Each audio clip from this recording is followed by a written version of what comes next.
Welcome to CBSE words. तो हम पढ़ रहे थे ग्रेड 8 साइंस का थर्ड चैप्टर और इस चैप्टर की 2 वीडियोस अपलोड हो चुकी हैं। अगर आपने नहीं देखा तो description as well as comment section में आपको प्लेलिस्ट का लिंक मिल जाएगा, वहां से देख सकते हो।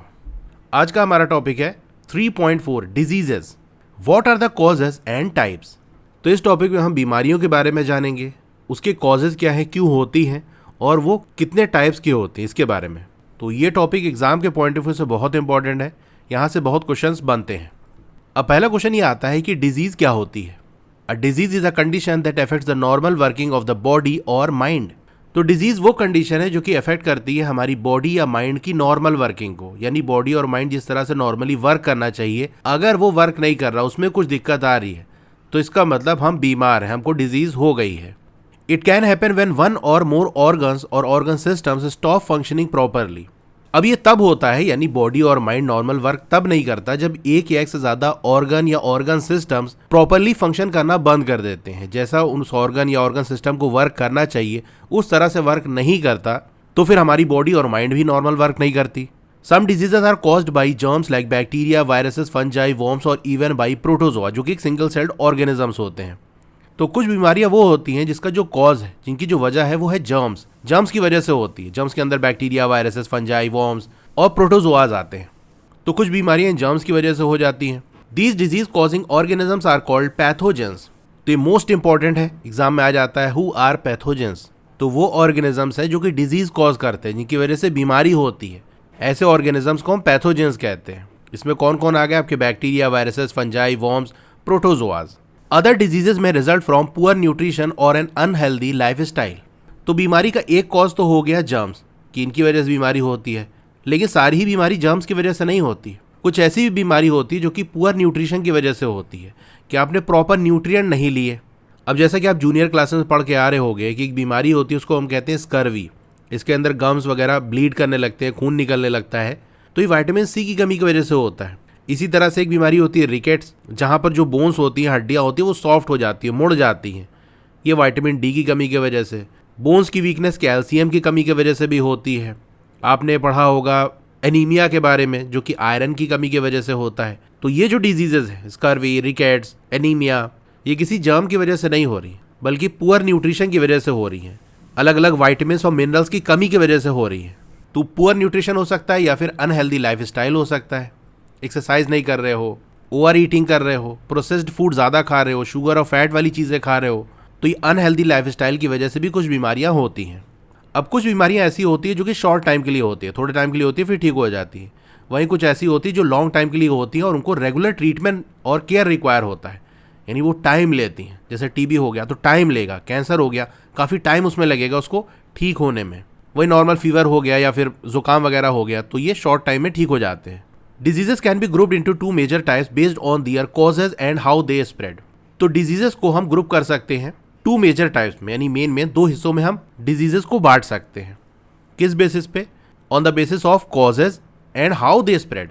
तो बेसिकली इसमें हम ये करते हैं कि वो बीमारियां जिनका कॉज और स्प्रेड होने का तरीका एक जैसा है, उसको एक ग्रुप में रखते हैं। वहीं वो बीमारियां जिनका कॉज दूसरी तरह का होता है, उनको दूसरे ग्रुप में रखते हैं। चलिए देखते हैं इसको, इसके अंदर क्या क्या आएगा। तो एक आता है आपका नॉन कम्युनिकेबल डिजीजेस। कुछ बीमारियां जैसे कि कैंसर हो गया, डायबिटीज हो गया, एज्मा हो गया, are not caused by pathogens. तो नॉन कम्युनिकेबल डिजीजेस जैसा कि कैंसर, डायबिटीज, एज्मा हो गया, ये पैथोजेंस कॉज नहीं करते इसको।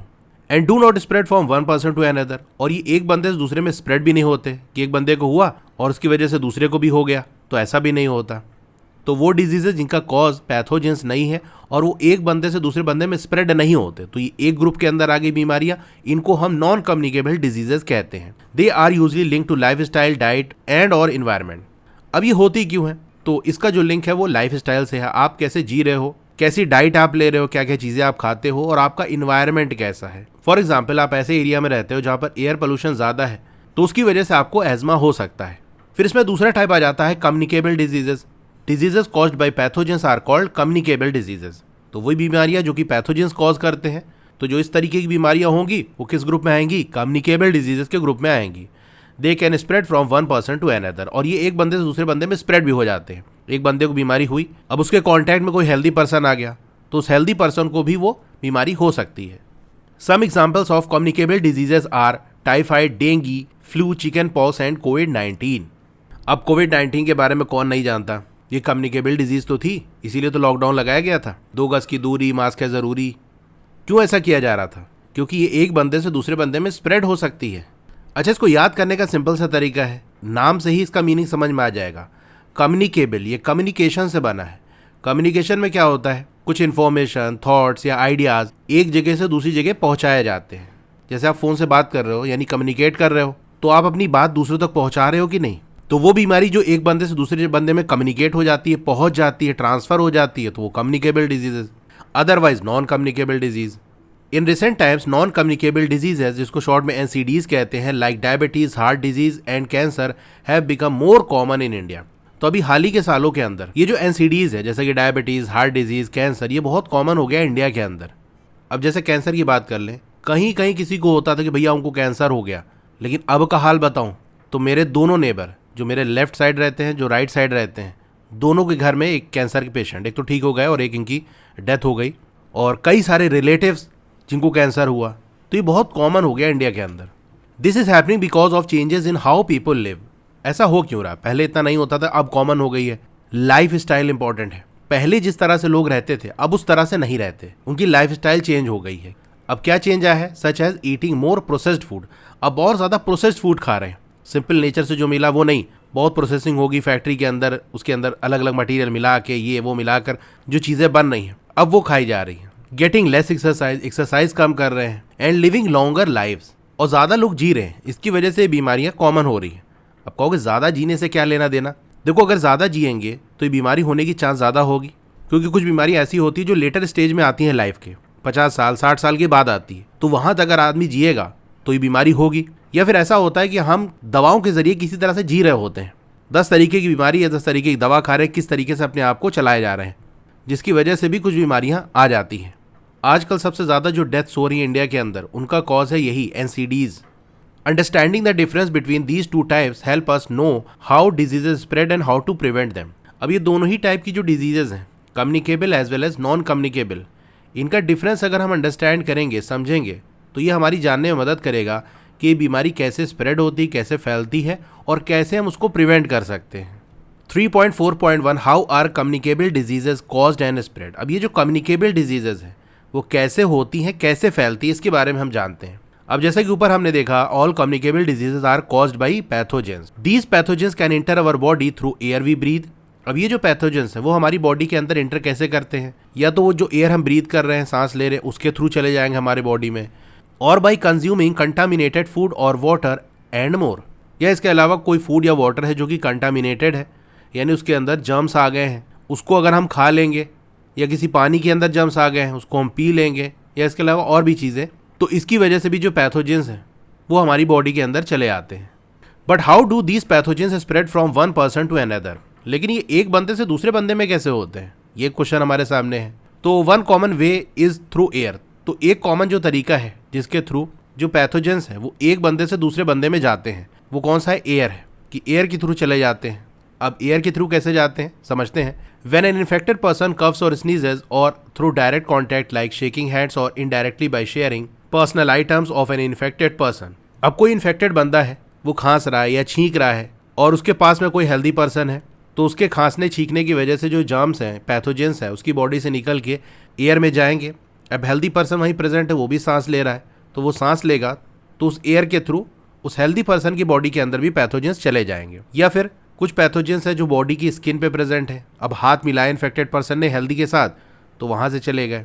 या फिर ये इनडायरेक्टली भी हो सकता है, कोई पर्सनल आइटम आपने दे दिया, अपनी टॉवल दे दी किसी को, और वो बंदा इन्फेक्टेड है, यूज़ करके जब आपको वापस करेगा, तो जब आप यूज़ करोगे तो पैथोजेंस आपकी बॉडी पे चले आएंगे। कुछ कम्युनिकेबल डिजीज़ें ऐसी होती हैं जो कि स्प्रेड होती हैं थ्रू कंटामिनेटेड ड्रिंकिंग वाटर और फूड। वो फूड और वाटर जिसके ऊपर पैथोजेंस आ चुके हैं, अब उसे आप खा लोगे, पी लोगे, तो वो पैथोजेंस आपकी बॉडी में चले जाएंगे और आप बीमार हो जाओगे। कुछ पैथोजेंस स्प्रेड होते हैं इंसेक्ट के द्वारा भी, जैसे मॉस्किटोज हो गया, हाउस फ्लाइज हो गया। तो इन इंसेक्ट को हम कहते हैं वेक्टर्स। तो वेक्टर्स क्या है? वो इंसेक्ट हैं जो कि पैथोजेंस को स्प्रेड करते हैं। इसके एग्जाम्पल में मॉस्किटोज आ गया, हाउस फ्लाइज आ गई। अभी इसके बारे में डिटेल में हम समझेंगे कि मॉस्किटोज वगैरह कैसे स्प्रेड करते हैं पैथोजेंस को। तो ऊपर यहाँ एक इमेज बनी है, उससे थोड़ा समझते हैं। ये देखो, लेफ्ट साइड इन्फेक्टेड पर्सन है, ये वो बंदा है जो बीमार है, और राइट साइड हेल्दी पर्सन है। तो इन्फेक्टेड पर्सन से हेल्दी पर्सन को बीमारी कैसे पहुंचेगी, कैसे स्प्रेड होगी, उसके तरीके आपको दिए हैं। ठीक है, common methods by transmission of diseases. एक तो ये डायरेक्ट कांटेक्ट, जैसे इन्फेक्टेड पर्सन की बॉडी पे पैथोजेंस हैं, अब वो हाथ मिला लेंगे हेल्दी वाले के साथ तो वो पैथोजेंस हेल्दी वाले की भी बॉडी पे चले जाएंगे और वो भी इन्फेक्टेड हो जाएगा। दूसरा तरीका है बाय एयर। इन्फेक्टेड पर्सन ने ब्रीद आउट किया, सांस बाहर निकाली और करीब में ही हेल्दी पर्सन ही प्रेजेंट, उसने सांस अंदर ले ली तो पैथोजेंस उसकी बॉडी में चले जाएंगे। या फिर इन्फेक्टेड पर्सन को खांसी आई, छींक आई तो उससे भी जो पैथोजेंस है वो बाहर एयर में चले जाते हैं। अब हेल्दी पर्सन उस एयर को ब्रीथ कर लेगा तो वो भी बीमार हो जाएगा। ये इनडायरेक्ट कॉन्टैक्ट के थ्रू भी स्प्रेड हो सकती है। मान लो कोई कपड़ा इन्फेक्टेड पर्सन ने पहना था, वही कपड़ा हेल्दी पर्सन ने पहन लिया तो उसको पैथोजेंस ट्रांसफर हो जाएंगे। या फिर हेल्दी पर्सन ने इन्फेक्टेड पर्सन का जो बर्तन है वो यूज़ कर लिया, उसी का ग्लास यूज़ कर लिया तो वहाँ से हो जाएगा। बाई फूड हो सकता है, जैसे कोई फूड और वाटर है उसको इन्फेक्टेड पर्सन ने खाया, उसी का बचा वो कोई हेल्दी पर्सन ने खा लिया, ये साथ में मिलके खा रहे हैं तो वहाँ से भी ट्रांसफ़र हो जाएगा। मॉस्किटो और इंसेक्ट भी पैथोजेंस को ट्रांसफ़र करते हैं, बीमारी एक बंदे से दूसरे बंदे में फैलाते हैं। ये कैसे होता है, जैसे मॉस्किटो हमने ले लिया, इसने इन्फेक्टेड पर्सन को काटा तो इन्फेक्टेड पर्सन की बॉडी में जो जर्म्स थे वो मॉस्किटो के अंदर चले गए। अभी मॉस्किटो हेल्दी पर्सन को काट लेगा तो वो जर्म्स हेल्दी पर्सन की बॉडी में भी चले जाएंगे। अब एक और तरीका जिसकी वजह से बीमारी फैलती है वो है रैबिड एनिमल्स। इसमें डॉग मोस्ट कॉमन है, लेकिन इसके अलावा और भी एनिमल्स होते हैं, जैसे रकून हो गया, फॉक्स हो गया। अगर ये रेबीज वायरस से इन्फेक्टेड हैं और किसी को ये काट लेंगे तो वो वायरस उस बंदे की बॉडी में भी चला जाएगा, जिसकी वजह से वो हेल्दी पर्सन भी इन्फेक्टेड हो जाएगा, वो बीमार हो जाएगा। और एक बार रेबीज वायरस बॉडी के अंदर चला गया और अपना सिम्टम दिखा दिया, इसका मोर्टेलिटी रेट 100% होता है। यानी सिम्टम आ गया तो बचने की कोई चांस नहीं, मरना निश्चित है।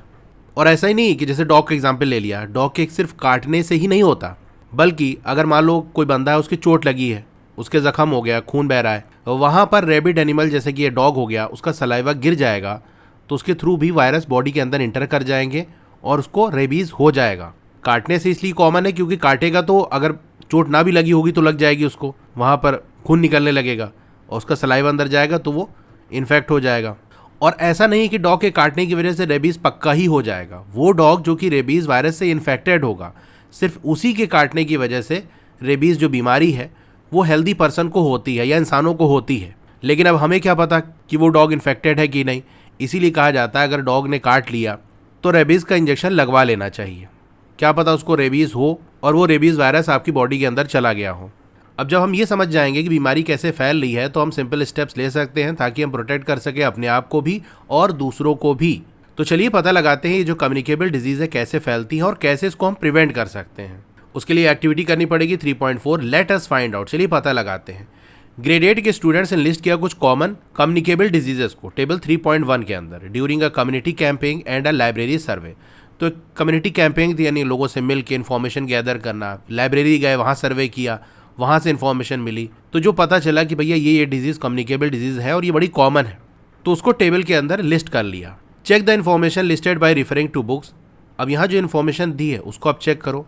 इसके लिए आप बुक को रिफ़र कर सकते हो, कोई ट्रस्टेड वेबसाइट है वहाँ देख सकते हो, या फिर अपने साइंस टीचर से पूछ सकते हो उन बीमारियों के बारे में। ऐड एनी मिसिंग डिटेल, कोई ऐसी डिटेल है जो मिसिंग है जो यहाँ पर नहीं दी, ऐड करना चाहते हो तो ऐड कर लो उसको भी। Study the table and think about what simple steps can help prevent each disease. तो इस टेबल को स्टडी करो और सोचो कि वो कौन से सिंपल स्टेप हैं जो कि मदद करेंगे बचाने में, प्रिवेंट करने में हर एक बीमारी को। यानी ऐसा क्या करें कि इन सारी बीमारियों से हम बच जाएं। चलिए इसके बारे में जानते हैं। Table 3.1 some common communicable diseases affecting humans. तो इंसानों के अंदर कुछ कॉमन सी कम्युनिकेबल डिजीज कौन कौन सी है उसके बारे में जानेंगे। तो पहले कॉलम में आपको डिजीज़ का नाम दिया होगा, दूसरे में कॉजल एजेंट, किसकी वजह से होता है, कौन सा पैथोजन है जो उस बीमारी को कॉज करता है। फिर तीसरे कॉलम में है साइट ऑफ इन्फेक्शन, कहाँ पर इन्फेक्शन होगा, वो कौन सी बॉडी का पार्ट है जहाँ पर इन्फेक्ट होगा। फिर इसमें सिम्टम्स क्या आएंगे, और लास्ट कॉलम है प्रिवेंटिव मेजर्स, कैसे इससे बच सकते हैं, इसके बारे में दिया हुआ है। तो चलिए एक एक करके जानते हैं हम। तो पहली डिजीज़ है कॉमन कोल्ड यानी जुकाम एंड इन्फ्लुएंजा। इसको हम फ्लू भी कहते हैं। अक्सर डॉक्टर पास जाओ तो कहते हैं फ्लू हो गया है। तो इसका कॉज होता है वायरस। ये वायरस की वजह से होते हैं। वायरस हमारी बॉडी के अंदर चला जाएगा तो उसकी वजह से जुकाम हो सकता है या फिर फ्लू यानी इन्फ्लुएंजा हो सकता है। अब इस वायरस की वजह से जो इन्फेक्शन होता है वो आपके रेस्पिरेटरी ट्रैक्ट के अंदर होता है, यानी वो पूरा जो ब्रीदिंग वाला पार्ट है बॉडी का, जो ऑर्गन्स या बॉडी के पार्ट ब्रीदिंग कराते हैं, वहाँ पर ये इन्फेक्शन होगा। जैसे हम सांस लेते हैं तो कैसे लेते हैं, या तो नाक से लोगे या तो मुंह से लोगे। तो रेस्पिरेटरी ट्रैक्ट के अंदर आपका नेजल कैविटी आ गया, नाक के अंदर का जो रास्ता है, माउथ आ गया, थ्रॉट आ गया। अब जब सांस लेते हैं तो विंड पाइप के थ्रू हमारे लंग्स के अंदर जाती है, तो विंड पाइप हो गया, लंग्स हो गया, तो ये सारे रेस्पिरेटरी ट्रैक्ट के पार्ट है। तो यहाँ पर इन्फेक्शन होता है। भाई जुकाम होता है तो गला पकड़ लेता है, नाक बहने लगती है, यही सब होता है ना। अब इसमें सिम्टम्स क्या आएंगे? तो नेजल कंजेशन एंड डिस्चार्ज, नाक एकदम सट जाएगी, ब्लॉक हो जाएगी, नाक बहने लगेगी।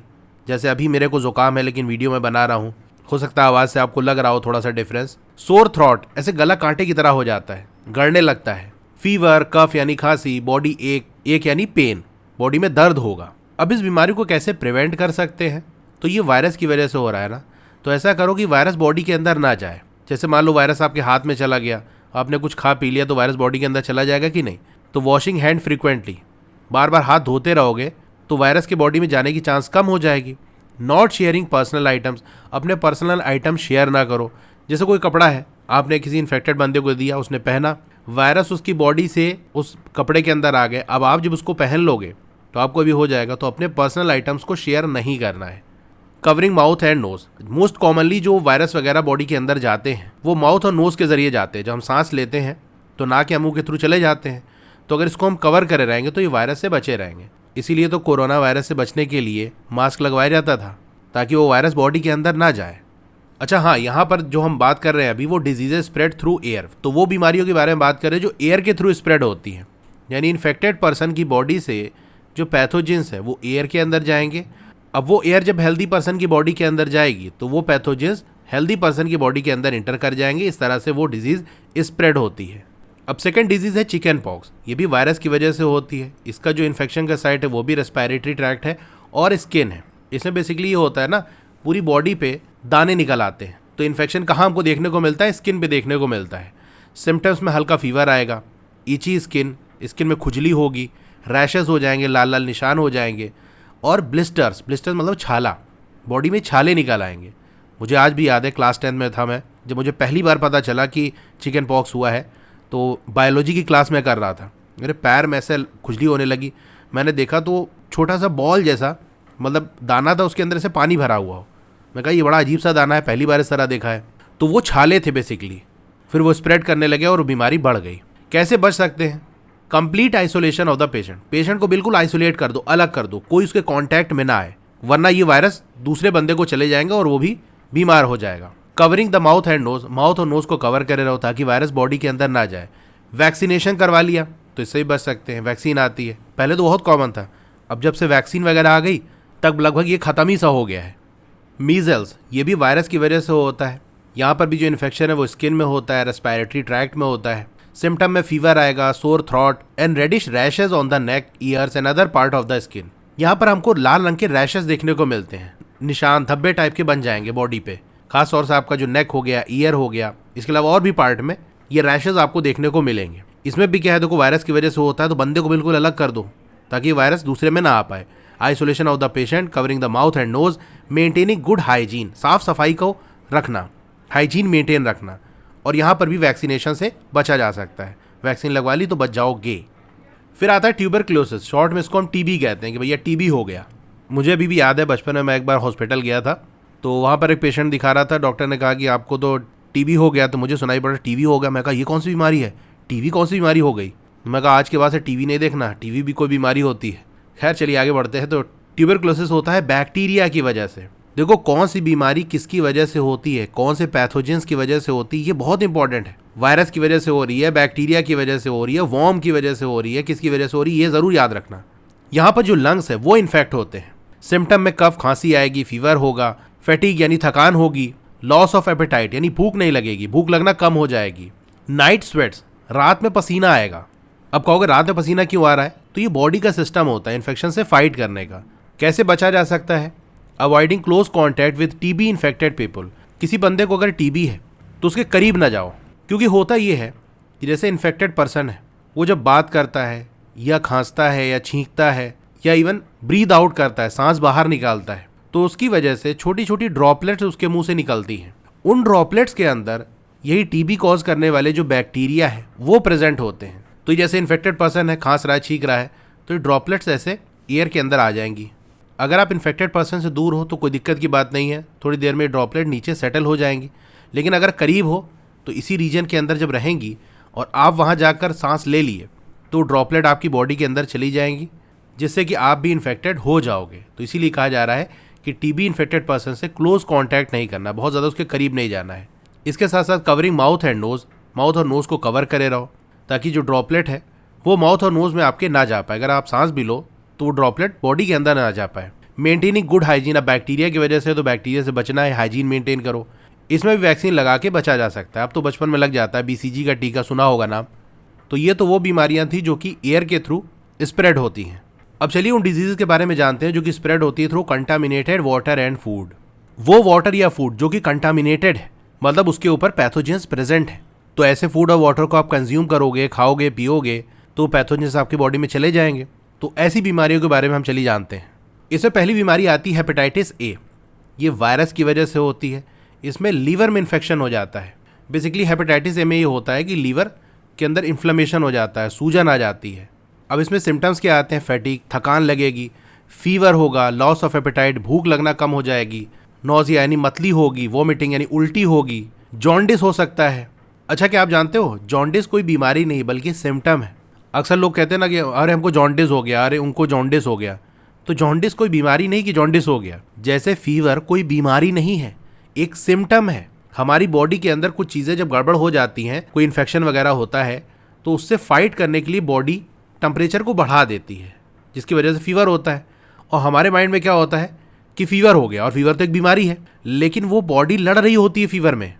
बाय द वे, मैं डॉक्टर नहीं हूँ, इसीलिए मैं ये चीज़ करने को आपको तो नहीं कहूँगा, लेकिन मैं क्या करता हूँ, जैसे मान लो मुझे कभी फीवर हुआ तो ऐसा नहीं कि बुखार चढ़ा तुरंत दवा खा लिए, क्योंकि मुझे मालूम है कि वो फीवर किसी वजह से आया है। मेरी बॉडी के अंदर कोई प्रॉब्लम है और ये फीवर दिखा रहा है कि मेरी बॉडी फाइट कर रही, लड़ रही है।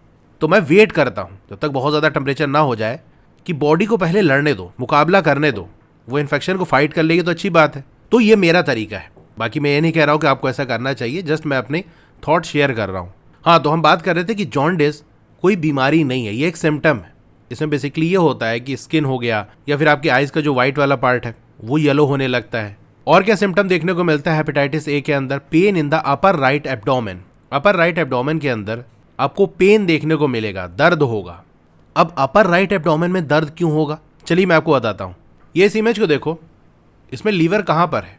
इधर है ना, यानी राइट साइड। राइट साइड ये तो है ना ये। अब आप कहोगे कहाँ सर, आपको इतना भी नहीं पता, ये तो लेफ्ट होता है, राइट इधर होता है। तो देखो, हम अपने हिसाब से देखेंगे, ये इस इमेज वाले बंदे के हिसाब से देखो। यानी अगर मान लो कोई बंदा आपके सामने खड़ा है, उससे कहो अपना राइट हैंड सामने करो, तो उसका राइट हैंड ये है, उसका राइट हैंड ये वाला नहीं है। इस बंदे के हिसाब से देखो, इसका राइट ये है। तो इसके राइट साइड में ये देखो लीवर यहाँ पर है ना, मेजर पोर्शन लीवर का राइट साइड है। तो हेपेटाइटिस ए में लीवर के अंदर इन्फेक्शन होता है, इसीलिए लीवर वाला जो रीजन है, जो कि एब्डोमेन यानी हमारे पेट के राइट साइड में ऊपर की तरफ होता है, देखो चेस्ट से हल्का नीचे, तो यहाँ पर पेन आपको होगा। अब ये देखो, ये मेरा राइट हैंड है और इधर ही साइड लीवर है कि नहीं, तो अपर राइट एब्डोमेन में पेन होगा। अच्छा, एब्डोमेन को हिंदी में पेट कहते हैं, और मज़े की बात बताऊँ, स्टमक को भी पेट कहते हैं। लेकिन एब्डोमेन और स्टमक ये दोनों एक चीज़ नहीं है। एब्डोमेन तो पूरा एक रीजन है, हमारे चेस्ट के नीचे वाले हिस्से से लेके हिप तक का जो पूरा रीजन है, ये एब्डोमेन के अंदर आता है। इसी एब्डोमेन के अंदर कई सारे ऑर्गन्स प्रेजेंट होते हैं, जैसे लीवर हो गया, इंटेस्टाइन हो गया, उसी में से एक होता है हमारा स्टमक। ठीक है, तो दोनों का डिफरेंस आपको मालूम होना चाहिए। हिंदी में दोनों को पेट कहते हैं, इसीलिए कन्फ्यूजन आता है। अब इससे बचा कैसे जा सकता है? ड्रिंकिंग बॉइल्ड वाटर, क्योंकि वाटर बॉईल करने की वजह से जो जर्म्स है वो किल हो जाते हैं, और ये जो वायरस है आमतौर से वाटर के अंदर पाया जाता है, तो बच जाओगे। वैक्सीनेशन से भी बचा जा सकता है। फिर अगली बीमारी आती है कॉलरा। ये बैक्टीरिया की वजह से होता है। इसमें इंटेस्टाइन के अंदर इन्फेक्शन हो जाता है, यानी जो बैक्टीरिया है वो इंटेस्टाइन के अंदर जाके इन्फेक्शन कॉज करते हैं। अब वो बैक्टीरिया जो कि कॉलरा को कॉज करते हैं वो वाटर के अंदर पाए जाते हैं। तो अगर आपने कंटामिनेटेड वाटर को ड्रिंक कर लिया, ऐसा वाटर जिसके अंदर कॉलरा कॉज करने वाले बैक्टीरिया प्रेजेंट हैं, तो आपको कॉलरा हो सकता है। इसमें सिम्टम क्या है? डायरिया, दस्त आने लगेगी, एंड डिहाइड्रेशन। और डायरिया में क्या होता है? वाटर बहुत ज़्यादा लॉस हो जाता है, तो उसकी वजह से डिहाइड्रेशन हो जाएगा, बॉडी में पानी की, इलेक्ट्रोलाइट की कमी हो जाएगी। तो कॉलरा को हम कैसे प्रिवेंट कर सकते हैं, उसके बारे में चलिए जानते हैं। मेंटेन पर्सनल हाइजीन, अपने आप को बिल्कुल साफ सुथरा रखना, एंड गुड सैनिटरी हैबिट्स। अच्छा, ये थोड़ा पहले समझ लो कि ये जो बैक्टीरिया है ये वाटर के अंदर आते कैसे हैं। जो फीसीज होती हैं यानी पॉटी वगैरह, इसमें ये कॉलरा वाले बैक्टीरिया पाए जाते हैं, इसी में प्रेजेंट रहते हैं। फूड के अंदर नहीं होते, यहीं पर प्रेजेंट रहते हैं। लेकिन होता ये है कि अगर कोई इंसेक्ट जैसे फ्लाई है, मक्खी है, वो इस फीसीज पे, जैसे काऊ डंग हो गया, गाय का गोबर वगैरह हो गया, इस पर बैठी, तो ये जो बैक्टीरियाज है वो उस फ्लाई या जो इंसेक्ट है उसकी बॉडी पे चिपक जाते हैं। अब ये मक्खी उड़ के आई, यहाँ पर बढ़िया से फूड बना हुआ रखा हुआ है, आपने ऐसे खोल के रख दिया, ये मक्खी आई, इस पर बैठ गई। जब बैठी तो जो बैक्टीरियाज थे वो इस फूड पे आ गए। वैसे तो डायरेक्टली ये फूड पे प्रेजेंट नहीं थे, वो तो फीसीज के अंदर प्रेजेंट थे, गाय के गोबर वगैरह वहाँ पर प्रेजेंट थे ये बैक्टीरिया। लेकिन कुछ इंसेक्ट जैसा कि फ्लाई वगैरह हो गया, उसने इसको ट्रांसपोर्ट कर दिया, फीसीज से फूड के अंदर पहुँचा दिया। या फिर किसी पानी वगैरह पे बैठी मक्खी तो वहाँ चला गया, तो वो फूड और वाटर कंटामिनेट जब हो जाएगा तो उसको अगर कोई कंज्यूम करेगा तो इन्फेक्ट हो जाएगा। तो बेसिकली कैसे फैला ये, एक तो ये कि जो पीने का पानी या खाना था उसको आपने खुले में रखा, तो ऐसा नहीं करना चाहिए था। दूसरा, वो जो फीसीज थी ऐसे खुले में प्रेजेंट थी, उसकी वजह से ऐसा हुआ। तो गुड सैनिटरी हैबिट्स के अंदर ये आता है कि जो टॉयलेट वगैरह के वेस्ट हैं वो सही जगह पे जाके डंप किए जाए। ऐसा नहीं कि खुले में लोग कर रहे हैं। पहले के टाइम में कॉलरा काफ़ी ज़्यादा फैलता था क्योंकि लोग खेत वगैरह के अंदर टॉयलेट करते थे और फिर वहाँ पर मक्खी वगैरह बैठी, वहाँ से जर्म्स लिए, खाने पे बैठी, पानी पे गई, वो वाटर और फूड कंटामिनेट हो गया, उसको लोगों ने खा लिया। लेकिन अब प्रॉपर सीवेज सिस्टम बनाए गए हैं जिससे ये चीज़ें काफ़ी कंट्रोल में आ गई हैं। तो आपको खुद भी अच्छी सैनिटरी हैबिट्स को अडॉप्ट करना है। जैसे टॉयलेट से निकल रहे हो तो हाथ धो लो, अच्छे से फ्लश कर दो, ये सब आपको करना पड़ेगा। Consumption of properly cooked food and boiled drinking water. अब वाटर और फूड की वजह से हो रहा है तो खाने को अच्छे से पका लो, ताकि अगर बाई चांस बैक्टीरिया उसके अंदर चले गए हैं तो उस हीट की वजह से वो किल हो जाए। इसी तरह से वाटर को बॉयल कर लो ताकि वो बैक्टीरिया किल हो जाए और बॉडी में जाके इन्फेक्शन ना करे। इसमें भी वैक्सीनेशन के थ्रू बचा जा सकता है। फिर बात करते हैं टाइफाइड की। ये भी बैक्टीरिया की वजह से होता है, यहाँ पर भी इंटेस्टाइन के अंदर ही इन्फेक्शन होता है। अच्छा, ये बैक्टीरिया कैसे इन्फेक्ट करता है? जैसे कोई बंदा है बीमार है, वो जब टॉयलेट जाएगा तो उसकी जो फीसीज है, यूरिन है, वहाँ पर ये बैक्टीरिया प्रेजेंट रहते हैं। अब उस इन्फेक्टेड पर्सन ने प्रॉपर फ्लश नहीं किया या फिर खेत वगैरह में खुले में कर रहा है तो उसकी फीसीज और यूरिन में ये बैक्टीरिया प्रेजेंट है, तो इंसेक्ट वगैरह इस पर बैठेंगे, जैसे मक्खी इस पर बैठी और फिर फूड पे जाके बैठेगी तो ये ट्रांसपोर्ट हो जाएगा कि नहीं। इसमें सिम्टम्स आता है हेडेक, एब्डोमिनल डिस्कम्फर्ट, यानी पेट में अजीब सा लगेगा, उलझन सी होगी, फीवर होगा, डायरिया होगा। कैसे बच सकते हैं? मेंटेन पर्सनल हाइजीन, साफ़ सुथराई रखो, एंड गुड सैनिटरी हैबिट्स। तो यहाँ सारी वही चीज़ें हैं जो कि ऊपर हमने कॉलरा वाले में देखा, क्योंकि दोनों के स्प्रेड करने का तरीका बिल्कुल सेम है। कॉलरा के अंदर भी जो बैक्टीरियाज हैं वो फीसीज में पाए जाते हैं, पॉटी के अंदर पाए जाते हैं, इंसेक्ट वगैरह इसको फूड तक पहुँचा देते हैं। हाँ, दोनों में बैक्टीरियाज अलग अलग टाइप के होते हैं। कॉलरा एक अलग बैक्टीरिया से कॉज होता है, टाइफाइड कॉज करने वाले बैक्टीरिया अलग होते हैं, लेकिन स्प्रेड करने का तरीका दोनों में लगभग सेम है और इन्फेक्शन भी सेम होता है। कॉलरा के अंदर भी और टाइफाइड के अंदर भी दोनों जगह इन्फेक्शन कहाँ होगा? इंटेस्टाइन के अंदर होगा। और एक ही तरीके से ये फैलते हैं, फीसीज के थ्रू फैलते हैं। तो यहाँ पर जो प्रिवेंशन का तरीका है वो भी दोनों का सेम होगा, वही सारे काम करने पड़ेंगे। देख सकते हो जो कॉलरा के अंदर हम डिस्कस किया वही सारा यहाँ पर भी है। फिर एक बीमारी होती है, इसको हम कहते हैं एस्कैरियासिस। ये राउंड वॉर्म्स की वजह से होता है, पतले पतले धागे जैसे कीड़े होते हैं, इसको हम राउंड वॉर्म्स कहते हैं, इनकी वजह से होता है। तो यहाँ पर कौन कॉज करता है इस बीमारी को? वॉर्म्स। वॉर्म्स ही कई टाइप के होते हैं, उनमें से ये जो बीमारी है वो राउंड वॉर्म्स की वजह से होती है। इस तरह से टेप वॉर्म, हुक वॉर्म, ये भी होते हैं। तो ये जो वॉर्म है जो कि एस्कैरियासिस कॉज कर रहे हैं वो कैसे है? वो राउंड वॉर्म्स है। ये भी इंटेस्टाइन में इन्फेक्ट करते हैं। इसके सिम्टम में आपको देखने को मिलेगा वॉर्म्स इन स्टूल। स्टूल के अंदर, पॉटी के अंदर वॉर्म्स देखने को मिलेंगे, यानी कीड़े आपको दिखाई पड़ेंगे। भूख लगना कम हो जाएगी, ग्रोथ बहुत पुअर हो जाएगी, क्योंकि ये जो वॉर्म्स है ये न्यूट्रिएंट कंज्यूम करने लगेंगे। तो आपकी बॉडी न्यूट्रिएंट ले तो रही है, आप खा तो रहे हो, लेकिन वो ये लोग इस्तेमाल कर ले रहे हैं। इसमें डायरिया होता है, वेट लॉस होता है, अनीमिया होता है, क्योंकि ये जो आपकी बॉडी के अंदर आयरन प्रेजेंट है ना, उसको फीड करने लगते हैं और आयरन की कमी हो जाएगी तो अनीमिया हो जाएगा। अच्छा, ये वॉर्म्स हमारी बॉडी के अंदर जाते कैसे हैं? तो पहले तो ये समझ लो, ये वॉर्म्स छोटे साइज़ के नहीं होते, ये काफ़ी बड़े हो सकते हैं। इनफैक्ट इनकी जो लेंथ है वो अराउंड 20 to 30 सेंटीमीटर तक चली जाती है। मतलब समझ रहे हो, जो बड़ी वाली स्केल आती है उतने बड़े हो जाते हैं, पेट के अंदर प्रेजेंट होते हैं, तो इतने बड़े हो सकते हैं साइज़ में ये। तो ये बहुत छोटे नहीं होते बैक्टीरिया जैसे कि माइक्रोस्कोप के अंदर दिखे। ये जब ग्रो होने लगते हैं तो इतने बड़े हो जाते हैं। तो ये बॉडी के अंदर गए कैसे? अब अगर इतने बड़े होंगे तो कोई इंसेक्ट तो ट्रांसपोर्ट कर नहीं पाएगा, क्योंकि इंसेक्ट से भी बड़े हैं ये। तो बेसिकली होता ये है कि इनके जो एग्स हैं वो हमारी बॉडी के अंदर जाते हैं। ये आमतौर से सॉइल वगैरह के अंदर प्रेजेंट होते हैं। जैसे मान लो कोई फ्रूट है, वो आपने तोड़ा या वो गिरा और आपने उठा लिया, उस मिट्टी के अंदर इन्हीं वॉर्म्स के एग प्रेजेंट हैं, वो उस फ्रूट पे चिपक गए। अब आपने उसको अच्छे से धोया नहीं, ऐसे ही हाथ से साफ करके खाना शुरू कर दिया, तो वो जो एग्स थे जो फ्रूट पे चिपके थे वो आपकी बॉडी के अंदर चले गए। अब इंटेस्टाइन के अंदर जाकर वहाँ पर ये एग हैच करेंगे, उसके अंदर से बहुत ढेर सारे वॉर्म्स निकलेंगे। अब यही वॉर्म्स ग्रो करते करते काफ़ी बड़े साइज़ के हो जाते हैं। तो बचने के लिए आपको क्या करना पड़ेगा, मेंटेन पर्सनल हाइजीन। आपको अपने तरफ से साफ सफाई रखनी पड़ेगी। कोई चीज़ भी आप खाने जा रहे हो तो हाथ अच्छे से धो लो, कोई फ्रूट्स वगैरह है तो अच्छे से उसको धो लो, और गुड सैनिटरी हैबिट्स, टॉयलेट से निकल लो अच्छे से हाथ धो लो, साफ सुथरे टॉयलेट को यूज़ करो, फ्लश का यूज़ करो, तो ये अच्छी सैनिटरी हैबिट्स के अंदर आ जाता है। Consumption of properly cooked food and boiled drinking water, अच्छे से पके हुए फूड को खाना है, क्योंकि अगर फूड अच्छे से पक जाएगा और उस फूड के अंदर मान लो उसके एग्स थे तो वो हीट की वजह से डिस्ट्रॉय हो जाएंगे। इसी तरह से वाटर के अंदर मान लो अगर वॉर्म्स की एग हैं, अच्छे से आपने बॉयल कर लिया तो वो एग जो है उससे भी डिस्ट्रॉय हो जाएंगे। तो ये बात होती है।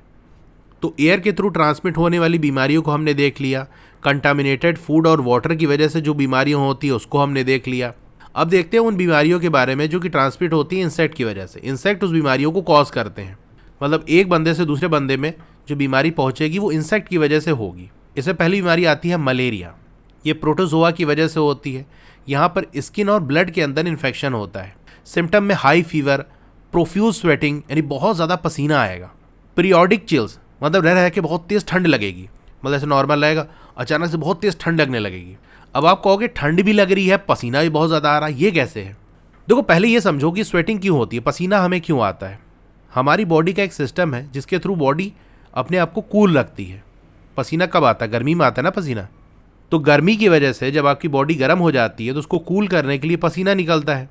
अब ये कैसे कूल करती है, क्लास 9 में इसके बारे में डिटेल में आप पढ़ोगे। अभी बस इतना समझ लो कि स्वेटिंग की वजह से, पसीने की वजह से हमारी जो बॉडी है वो कूल होती है। बॉडी को अपने आप को कूल करने का एक तरीका होता है। तो जब बहुत तेज़ फीवर होगा तो उसको कंट्रोल करने के लिए बॉडी क्या चाहेगी कि स्वेटिंग करे ताकि बॉडी का टेम्परेचर कम हो।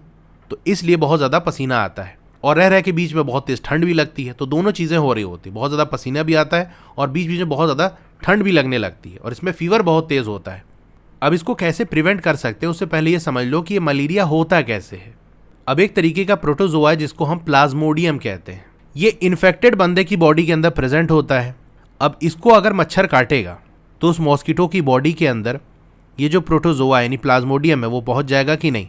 मच्छर ने काटा, उस बंदे की बॉडी के अंदर जो प्रोटोजोआ थे वो चले गए उस मच्छर के अंदर। अब मॉस्किटोज कई टाइप के होते हैं।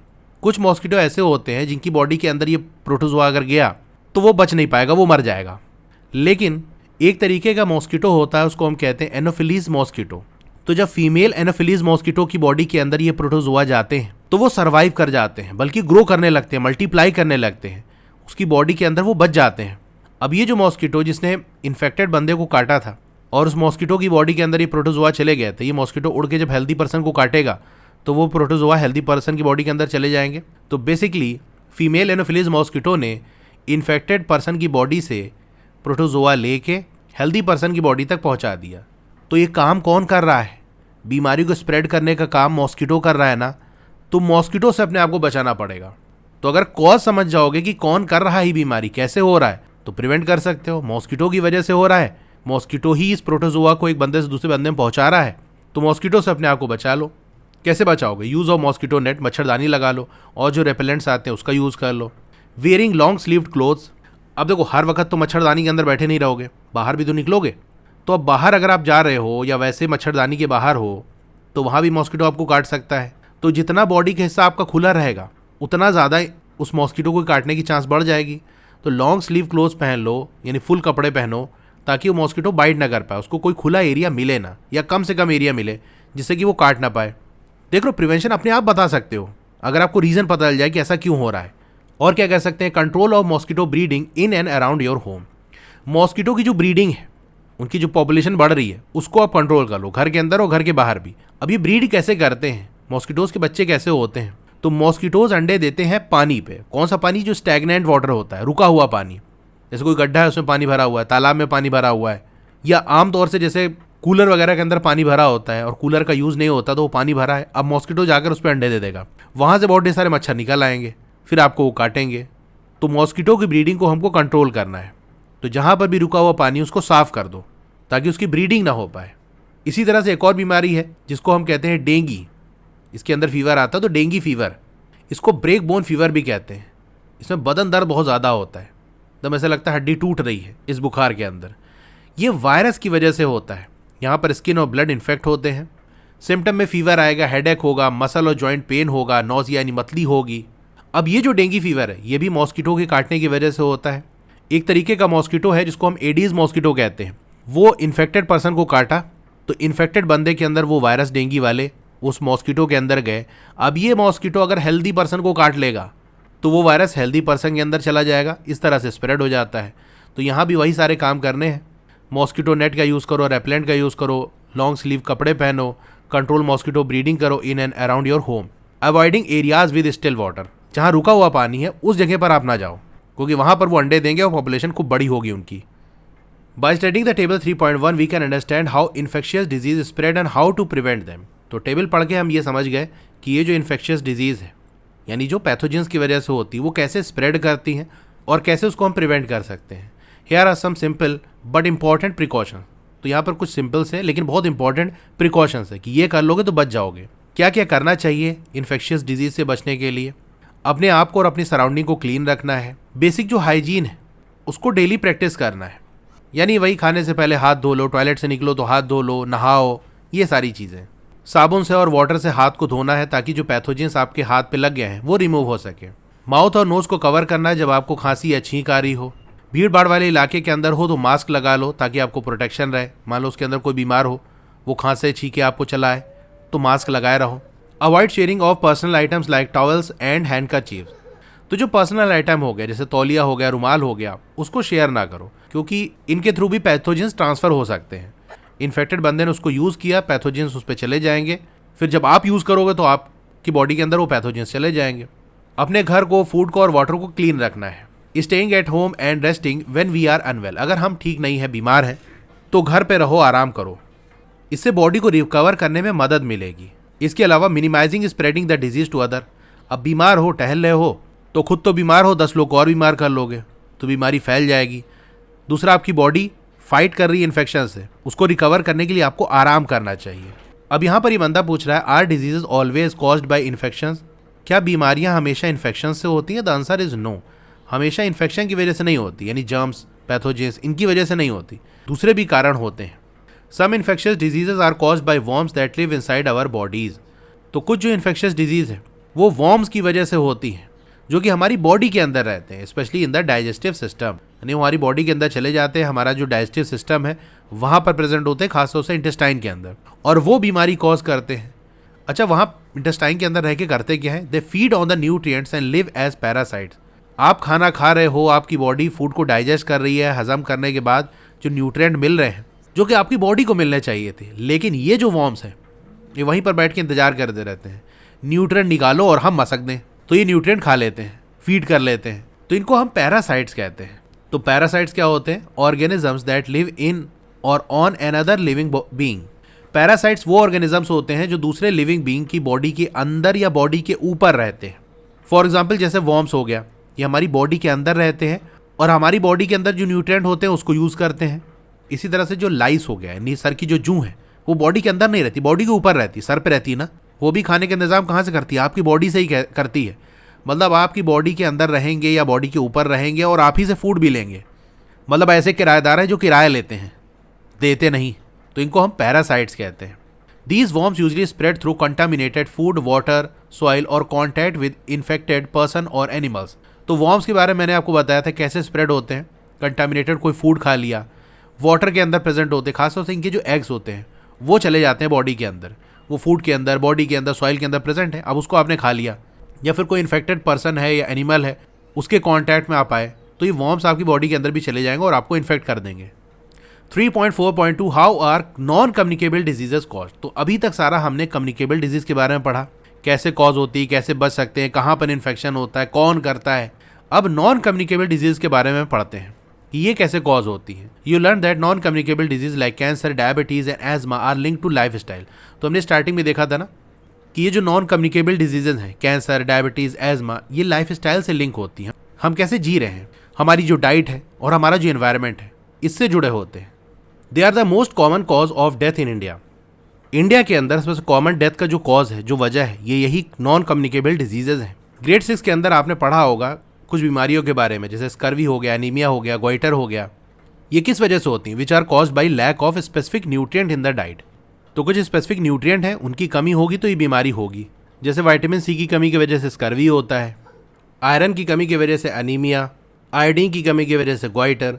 ठीक है, तो स्पेसिफिक न्यूट्रिएंट की कमी अगर होगी डाइट के अंदर तो ये बीमारियां होंगी। These are called deficiency diseases and are also non communicable. तो ये बीमारियां जो किसी चीज़ की, किसी न्यूट्रिएंट की कमी की वजह से होती हैं, उनको हम डिफिशियंसी डिजीजेज कहते हैं।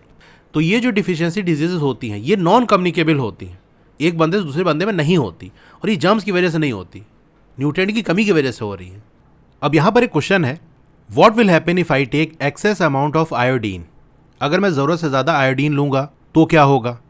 आयोडीन की कमी की वजह से गोइटर होता है, प्रॉब्लम होती है, वो तो समझ गया, लेकिन अगर ज़्यादा खा लेंगे तो उससे भी प्रॉब्लम होगी। जैसे आपको नौजिया हो सकता है, वॉमिटिंग, डायरिया, पेट में दर्द हो सकता है, आपका जो थ्रॉट है उसके अंदर स्वेलिंग आ सकती है, सांस लेने में दिक्कत हो सकती है। ठीक है, तो कई सारी प्रॉब्लम आयोडीन को ज़्यादा कंज्यूम करने की वजह से भी हो जाएंगी। तो हर चीज़ को एक लिमिट में ही लेना है। कमी की वजह से प्रॉब्लम आ रही है तो कोई चीज़ अगर ज़रूरत से ज़्यादा हो जाएगी तो उससे भी प्रॉब्लम आ जाती है। डिजीजेज जैसा कि कैंसर, डायबिटीज़, एजमा हो गया, often persist for long time, ये लंबे समय तक रहती हैं, यानी मोर देन 3 मंथ्स। अगर ये बीमारी आपको हो गई तो 3 महीने से ज़्यादा आमतौर से लग जाएगा ठीक होने में। ऐसा भी हो सकता है कि कभी ठीक भी ना हो, कैंसर है, लोगों की डेथ हो जाती है, ठीक नहीं हो पाते, तो ऐसा भी हो सकता है। लेकिन अगर ये रही बीमारी तो 3 महीने से ज़्यादा आपको लगेगा। And are refer to as chronic diseases. तो वो बीमारी है जो लंबे समय तक रहती हैं, खासतौर से 3 महीने से ज़्यादा अगर रह रही हैं, तो ऐसी बीमारी को हम क्रॉनिक डिजीजेज कहते हैं। Diabetes is a common disease which is becoming more prevalent in adults as well as children. Diabetes एक ऐसी बीमारी है, डायबिटीज एक ऐसी कॉमन बीमारी है जो कि बहुत ज़्यादा फैल रही है adults as well as children के अंदर। पहले बच्चों में नहीं सुनाई पड़ता था, लेकिन अब बच्चों के अंदर भी सुनाई पड़ा कि डायबिटीज़ हो गया। In fact India now has one of the highest number of people with diabetes in the world. तो वो कंट्रीज़ जहाँ पर बहुत ज़्यादा लोगों को डायबिटीज़, उनमें से हमारा कंट्री भी आ गया है। तो इस मामले में हमने रिकॉर्ड बना दिया है, जो कि अच्छी बात नहीं है। It often develops due to a combination of hormonal imbalances. अभी डायबिटीज़ होता क्यों है, कैसे डेवलप होता है? तो कई सारे हार्मोन्स का इम्बैलेंस होता है, तो उसकी वजह से डेवलप होता है। अब आप पूछोगे सर हार्मोन्स क्या होते हैं? तो ये ऐसे केमिकल होते हैं जो बॉडी में अलग अलग जगह से निकलते हैं और ये एक मैसेंजर की तरह काम करते हैं। बेसिकली आप ऐसे समझ लो कि हार्मोन ऐसे केमिकल्स हैं जिनका कुछ काम होता है बॉडी के अंदर, कुछ फंक्शन परफॉर्म करना होता है। अब इनकी अगर कमी हो जाएगी, इसमें कुछ बैलेंस बिगड़ जाएगा, कम ज़्यादा हो जाएगा, तो ये जो काम कर रहे होंगे उसमें डिस्टर्बेंस आएगा कि नहीं? तो ऐसा ही एक हार्मोन होता है, इसको हम इंसुलिन कहते हैं। अगर ये कम हो जाता है, कम बनता है, तो बॉडी के अंदर जो शुगर है वो कंट्रोल नहीं हो पाती। जितना लेवल होना चाहिए शुगर का वो ज़्यादा हो जाता है, जिसकी वजह से डायबिटीज़ होता है। इसलिए जिनके डायबिटीज़ होता है वो अक्सर क्या होते हैं, इंसुलिन के इंजेक्शन लेते हैं ताकि बाहर से इंसुलिन दे सके। तो कई सारे हार्मोन्स हैं, उनका बैलेंस बिगड़ जाने की वजह से भी डायबिटीज़ होता है। और किस वजह से होता है? Unhealthy eating habits. अच्छी चीज़ें आप नहीं खा रहे हो, बहुत प्रोसेस्ड वाला जंक फूड्स खा रहे हो, तो उसकी वजह से फिजिकल एक्टिविटीज़ आप कम कर रहे हो, ओवर वेट हो, जितना बॉडी का वेट होना चाहिए उससे ज़्यादा है, मोटे हो गए हो, ये इसके अलावा और भी जो रीजंस हैं उसकी वजह से डायबिटीज़ होता है। Let us learn more about the causes of non communicable diseases and their prevention. तो चलिए और भी जो नॉन कम्युनिकेबल डिजीजेज हैं उनके कॉज के बारे में जानते हैं, क्यों होता है और कैसे प्रिवेंट कर सकते हैं। उसके लिए हमको एक्टिविटी करनी पड़ेगी 3.5 लेट अस सर्वे। चलिए सर्वे करते हैं। Find out the 3 most common life style related diseases in your neighbourhood. अपने आस पड़ोस में जाओ और 3 जो सबसे common life style related disease है, जो लाइफ स्टाइल की वजह से होती है, जर्म्स वगैरह की वजह से नहीं होती, जैसे डायबिटीज़ हो गया, कैंसर हो गया, एजमा हो गया, जाके पता करो किसको ये बीमारी है और सबसे कॉमन कौन सी बीमारी उसके बारे में आप लिखो। Talk to doctor, nurse, health worker और even a family member who knows about health and what kind of lifestyle changes can help prevent और मैनेज दीज डिजीज़। तो लोगों से मिलो, डॉक्टर, नर्स, हेल्थ वर्कर, अपनी family member, इनसे मिलो और हेल्थ के बारे में जानो और वो कौन सा लाइफ स्टाइल चेंज है, यानी अपनी लाइफ स्टाइल में क्या चेंज लाए जिसकी वजह से हम इन बीमारियों को प्रिवेंट कर सकते हैं या मैनेज कर सकते हैं, कंट्रोल कर सकते हैं। आप कुछ trusted health website, books, teachers और डॉक्टर को भी कंसल्ट कर सकते हो। उनसे भी पूछ लो कि भैया ये बीमारी है, इससे बचने के लिए हमको क्या करना चाहिए, कैसे कंट्रोल कर सकते हैं। फिर फिल करो टेबल 3.2 के अंदर, learn more about life style related diseases. तो ये यहाँ पर आपको टेबल 3.2 दिया है, नॉन कम्युनिकेबल डिजीजेज। इसमें पहला कॉलम सीरियल नंबर का है, दूसरा name of common life style related diseases. तो कुछ कॉमन सी वो बीमारियां जो लाइफ स्टाइल से रिलेटेड हैं। थर्ड कॉलम में उसके साइन और सिम्टम्स, और लास्ट कॉलम में सजेस्टेड लाइफ स्टाइल चेंजेस। अब लाइफ स्टाइल की वजह से बीमारी हो रही है तो लाइफ स्टाइल में आप क्या चेंज करो कि उससे बच सको, तो वो इस कॉलम के अंदर आएगा। तो पहली जो डिजीज़ है लाइफ स्टाइल से रिलेटेड वो है ओबेसिटी यानी मोटापा। अब इसके साइन और सिम्टम्स क्या होंगे? आप खुद सोचो, एक आदमी मोटा है, जब वो चले फिरेगा तो उसकी बॉडी का वेट ज़्यादा है, लोड पड़ेगा, तो जो लोअर बॉडी है उसमें प्रॉब्लम आएगी। जैसे बैक पेन होगा, पीठ में दर्द हो रहा है, जॉइंट्स में पेन होगा, खास तौर से पैर की जो जॉइंट्स हैं, क्योंकि सारा बॉडी का लोड वो ले रहे हैं ना। तो पहला सिम्टम क्या हो गया? बैक और जॉइंट पेन। दूसरा सिम्टम क्या होगा? देखो वो मोटा है, अगर कुछ काम वगैरह करेगा, इधर उधर जाएगा तो जल्दी थक जाएगा, बॉडी उसकी भारी है। हल्का फुल्का होगा तो इधर उधर आराम से काम कर लेगा, दौड़ भाग कर लेगा। लेकिन बॉडी का वेट ज़्यादा होने की वजह से थोड़ा ही से काम करने में वो थक जाएगा, तो टायर्डनेस या आप फैटीग लिख सकते हो। अब ओबेसिटी, मोटापे में होता क्या है? फैट जमा हो जाता है बॉडी के अलग अलग हिस्सों में। अगर फैट नेक के रीजन में, गर्दन वाले हिस्से में आके जमा हो जाएगा तो एयर का जो पैसेज है वो दबने लगेगा कि नहीं? हमारी नेक के अंदर विंड पाइप होता है, सांस की नली होती है, उसी के थ्रू सांस लेते हैं। अगर नेक वाले रीजन के अंदर फैट जमा हो जाएगा तो विंड पाइप को दबाएगा, जिसकी वजह से सोते टाइम ये दिक्कत आएगी कि खर्राटे निकलेंगे। तो तीसरा सिम्टम आप लिख सकते हो स्नोरिंग। अब खर्राटे आने का कारण सिर्फ मोटापा ही नहीं होता, लेकिन मोटापे की वजह से खर्राटा आता है, ये उसका एक सिम्टम है। खर्राटे और वजहों से भी आ सकते हैं। फिर लाइफ स्टाइल में क्या चेंज करें कि ओबेसिटी से बच सके? तो ईटिंग अ बैलेंस डाइट लो, ज़्यादा फैट वाली चीज़ें ना खाओ, और एक्सरसाइज करो रेगुलरली, ताकि जो बॉडी के अंदर फैट है वो बर्न हो सके। फिर सेकंड है डायबिटीज़। इसमें साइन और सिम्टम क्या आते हैं? एक तो होता है फ्रीक्वेंट यूरिनेशन, बार बार यूरिन करना पड़ता है, बार बार टॉयलेट भाग रहे हैं। एक्सेसिव थर्स्ट, बहुत ज़्यादा प्यास लगेगी, क्योंकि बार बार जब यूरिनेशन होगा तो उसकी वजह से वाटर का लॉस होगा, इसलिए प्यास लगेगी। इसमें वेट लॉस भी देखने को मिलता है, टायर्डनेस यानी थकान लगेगी। स्लो हीलिंग, अगर कोई चोट वगैरह लग गई तो ठीक होने में टाइम लगेगा। डायबिटीज़ से बचने के लिए हमको लाइफ स्टाइल के अंदर क्या चेंज करना पड़ेगा? देखो, लाइफ स्टाइल में एक इम्पॉर्टेंट फैक्टर होता है डाइट का। आप क्या खाते हो, इससे भी काफ़ी इफेक्ट पड़ता है। तो एक पॉइंट तो हर जगह आप यही लिख सकते हो, healthy diet low, adopt a healthy diet. Exercise her case में आपको मदद करेगी। तो दूसरे पॉइंट में आप लिख सकते हो रेगुलर एक्सरसाइज या फिर फिजिकल एक्टिविटी। जैसे अभी आप बच्चे हो तो आप खेलोगे, तो खेलना कूदना हो या फिर नॉर्मल कोई एक्सरसाइज करना हो तो फिजिकल एक्टिविटी के अंदर ये सभी आ जाता है। डायबिटीज़ होने के बाद आपको शुगर वाली चीज़ें अवॉइड करनी होती है, उससे बचना होता है, नहीं तो ब्लड के अंदर शुगर लेवल इंक्रीज हो जाएगा और इंसुलिन इतना बन नहीं रहा है, यानी वही हार्मोन जो ब्लड शुगर को कंट्रोल करता है, वो इतना बन नहीं रहा है कि वो बैलेंस कर सके।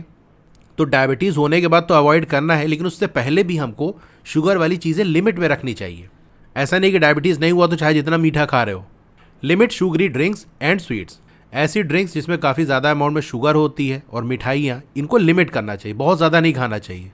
फिर डायबिटीज़ का एक कारण स्ट्रेस भी होता है। आपको टेंशन है चीज़ों की तो उसकी वजह से प्रॉब्लम हो जाएगी, तो आप ये भी लिख सकते हो मैनेज स्ट्रेस, टेंशन फ्री रहो। ठीक है, तो इतना काफ़ी है, आगे चलते हैं। थर्ड वाला है हाई ब्लड प्रेशर। इसमें सिम्टम्स आपको क्या देखने को मिलेगा? एक सिम्टम होता है चेस्ट पेन, सीने में दर्द होगा। डिजीनेस, अगर ब्लड प्रेशर ज़्यादा हो गया तो आपको चक्कर आने लगेगा। शॉर्टनेस ऑफ ब्रेथ, गहरी सांस आप ना ले पाओगे। फिर एक इशू आता है इररेगुलर हार्ट बीट का, यानी हमारा जो हार्ट है वो रेगुलर बेसिस पे बीट कर रहा होता है, तो हाई ब्लड प्रेशर की वजह से ये भी प्रॉब्लम आती है कि उस हार्ट बीट के रिदम में ब्रेक आने लगता है। हाई ब्लड प्रेशर से बचने के लिए आप क्या चीज़ें कर सकते हो? एक तो वेट का काफ़ी इफेक्ट पड़ता है, तो आप यहाँ लिख सकते हो मेंटेन हेल्दी वेट, लिमिट और अवॉइड अल्कोहल। अल्कोहल को अगर जैसे कोई पीता है तो कम कर दे, नहीं तो अगर बिल्कुल अवॉइड कर दे तो बहुत अच्छी बात है। क्विट स्मोकिंग, सिगरेट बीड़ी पीना छोड़ना पड़ेगा। रिड्यूस स्ट्रेस, अगर स्ट्रेस है, किसी चीज़ की टेंशन है तो उसको कम करो, ये बहुत ज़्यादा इफेक्ट करता है। अगर आपको टेंशन बनी हुई है तो हाई ब्लड प्रेशर की प्रॉब्लम हो जाएगी। फिर फोर्थ वाला, चलो कहाँ लिखें, चलो नीचे लिख देते हैं, या यहाँ जगह नहीं है तो मैं साइड में लिखा देता हूँ। एज़मा, इसके सिम्टम्स की अगर हम बात कर लें, अ विस्लिंग साउंड व्हेन ब्रीदिंग, सांस लेने पे एक सीटी जैसी आवाज़ आती है, क्योंकि जो विंड पाइप है जिसके थ्रू हम सांस लेते हैं वो पाइप ब्लॉक होने लगता है, उसमें जगह कम बचती है, तो वहाँ से जब एयर निकलेगी तो एक सीटी जैसी आवाज़ आती है, स्पेशली जब हम ब्रीद आउट कर रहे होते हैं, सांस बाहर निकाल रहे होते हैं तब। शॉर्टनेस ऑफ ब्रेथ, सांस छोटी हो जाती है। मतलब ज़्यादा गहरी सांस अपना ले पाओगे। चेस्ट टाइटनेस, चेस्ट में आपको टाइटनेस, तनाव सा फील होगा। कफिंग यानी खांसी की भी दिक्कत होगी। अब एज़मा को कैसे हम अवॉइड कर सकते हैं? देखो, ऐसी जगह जहाँ पर धुआं वगैरह है वहाँ पर आप ना जाओ, पोल्यूशन से बचो, stay away from smoke, fresh air लो आप। तो आपका घर या रूम ऐसा होना चाहिए जहाँ पर प्रॉपर वेंटिलेशन हो, बहुत एकदम पैक एरिया ना हो। Live in well ventilated room. Healthy diet लो, खासतौर से ऐसे फूड जिसके अंदर विटामिन सी, विटामिन ई ये ज़्यादा अमाउंट में हो। रेगुलर एक्सरसाइज करो। ठीक है, तो ये इतनी चीज़ें हैं, इसके बारे में आप लिख सकते हो। अगर आप प्रयागराज से हो और मुझसे ऑफलाइन पढ़ना चाहते हो, let me know in the comment section. Be a scientist. चलिए साइंटिस्ट के बारे में जानते हैं। डॉक्टर कमल रणदिवे 1917 में पैदा हुई, 2001 में इनकी डेथ हुई। Was a pioneering biomedical researcher. Pioneer उस इंसान को कहते हैं जिसने कोई काम पहली बार किया हो, यानी वो चीज़ उससे पहले किसी ने नहीं की, यही पहला बंदा है जिसने ये चीज़ की। मान लो कोई चीज़ इन्वेंट की या कोई चीज़ बनाई जो कि नई थी, इससे पहले लोग उसके बारे में नहीं जानते थे, पहली बार इन्होंने ही बताया, तो उसको हम पायोनियर कहते हैं। तो ये जो है पायोनियरिंग बायोमेडिकल रिसर्चर थी। बायोमेडिकल मतलब ऐसी फील्ड जहाँ पर हम बायोलॉजी और मेडिसिन को मिलाकर स्टडी करते हैं। तो इन्होंने बायोलॉजी और मेडिसिन इसमें रिसर्च की थी। She studied how hormones and certain viruses are linked to cancer. उन्होंने स्टडी की थी, ये पता लगाया था किस तरीके से हार्मोन्स और कुछ वायरसेस कैंसर से लिंक होते हैं। इससे पहले लोगों को नहीं पता था, तो इन्होंने पहली बार ही पता लगाया था कि कुछ हार्मोन्स ऐसे होते हैं जो कि कैंसर से लिंक्ड होते हैं। हार्मोन्स के बारे में मैंने आपको बताया था, सर्टेन केमिकल्स होते हैं जो कि बॉडी में अलग अलग जगह से रिलीज होते हैं। बेसिकली इनका काम मैसेंजर का होता है, कुछ इंस्ट्रक्शन इनके अंदर होता है जो कि ये सेल को देते हैं कि हाँ ये काम तुमको करना है। सेल को कितना ग्रो होना है, कब ग्रो होना है, कब मल्टीप्लाई करना है, 1 से 2, 2 से 4 होना है, ये सारा इंस्ट्रक्शन ये हार्मोन्स देते हैं। अब ये इंस्ट्रक्शन अगर गलत मिलेगा, मान लो किसी सेल को एक साइज तक ग्रो होना था, उसके बाद रुक जाना था, अब इसने वो इन्फॉर्मेशन दी ही नहीं उसको, या कह दिया कि ग्रो करते जाओ, तो वो सेल ग्रो होता जाएगा और गांठ जैसी बन जाएगा जो कि अल्टीमेटली कैंसर को कॉज करेगा। यानी वो जो सिस्ट है वो कैंसरस बन जाएगी। कैंसर में ही तो होता है, सेल की ग्रोथ एबनॉर्मल होने लगती, नॉर्मली जैसा ग्रो करना चाहिए वैसे नहीं ग्रो होता। इसी तरह से इन्होंने ये भी पता लगाया था कुछ वायरसेस होते हैं जो कि कैंसर से लिंक होते हैं। यानी कुछ ऐसे वायरसेस होते हैं जिनके अंदर कैंसर कॉजिंग जीन्स होती हैं, यानी उनके अंदर कुछ ऐसी चीज़ होती है जिसकी वजह से कैंसर होता है। वो जब बॉडी के अंदर जाके एक्टिवेट होते हैं तो कैंसर कॉज करते हैं। तो उन्होंने स्टडी किया था कि हार्मोन्स और कुछ वायरसेस कैसे लिंक होते हैं कैंसर से। तो जो पता चल गया कि हाँ ऐसे लिंक होते हैं, helping improve it's treatment and prevention. तो इस स्टडी की वजह से जब उनको ये पता चल गया कि हाँ ये कैसे रिलेटेड हैं, कैसे लिंक्ड हैं, तो ट्रीटमेंट में इनके मदद मिली और कैसे इसको प्रिवेंट किया जा सकता है, इन कैंसर से कैसे बचा जा सकता है, उसमें भी मदद मिली। Her work also showed how tobacco diet and pollution can raise the risk of cancer. और उनके वर्क के थ्रू ये भी पता चला था कि जो टोबैको होता है, यानी तंबाकू हो गया, और जो हमारी डाइट होती है, पोल्यूशन, ये कैसे कैंसर के रिस्क को बढ़ाती हैं। अगर हम टोबैको यानी तंबाकू को कंज्यूम कर रहे हैं, डाइट हमारी सही नहीं है, पॉल्यूटिंग इन्वायरमेंट के अंदर है, तो कैंसर का रिस्क बढ़ जाता है। Highlighting the importance of a healthy life style. तो यहाँ से पता चला कि हेल्दी लाइफ स्टाइल कितनी इंपॉर्टेंट है। यानी ऐसी लाइफ स्टाइल हमको अपनानी है जिसमें टोबैको ना हो, डाइट हमारी अच्छी हो, पोल्यूशन से अपने आप को हम बचाएं, तो कैंसर के रिस्क को कम किया जा सकता है। ठीक है, तो आज का ये सेशन हमारा यहाँ पर एंड होता है। क्लास 8 की और वीडियो देखना चाहते हो तो इस तरह से आपकी वीडियो चली होगी। पहले वीडियो को लाइक कर लो, चैनल को सब्सक्राइब कर लो, मोर पे क्लिक कर देना है, फिर से मोर पे क्लिक कर देना है, तो आपका डिस्क्रिप्शन ओपन हो जाएगा। यहाँ पर आपको मेरे व्हाट्सएप चैनल का लिंक मिल जाएगा, उसको ज्वाइन कर लोगे तो आपको लेटेस्ट अपडेट मिलती रहेगी। डोंट वरी, आपका नाम और फोन नंबर किसी को भी विजिबल नहीं होगा। फिर क्लास 8 की बेस्ट बुक का लिंक मैंने दे दिया है, इस लिंक पे क्लिक करके यहाँ से परचेस कर सकते हो। अब अगर आपको स्टडी मटेरियल चाहिए, जैसे नोट्स हो गया, एक्सरसाइज के सॉल्यूशन हो गया, तो मेरी वेबसाइट विजिट कर सकते हो। और नीचे आओगे तो क्लास 8 मैथ्स की चैप्टर वाइज प्लेलिस्ट मिल जाएगी। जिस चैप्टर की वीडियो देखनी है उसके साथ में जो लिंक है उस पर आप क्लिक करोगे तो उस चैप्टर की प्लेलिस्ट ओपन हो जाएगी। और नीचे आओगे तो और भी जो सब्जेक्ट्स हैं उनकी प्लेलिस्ट का लिंक मिल जाएगा। Okay, thank you.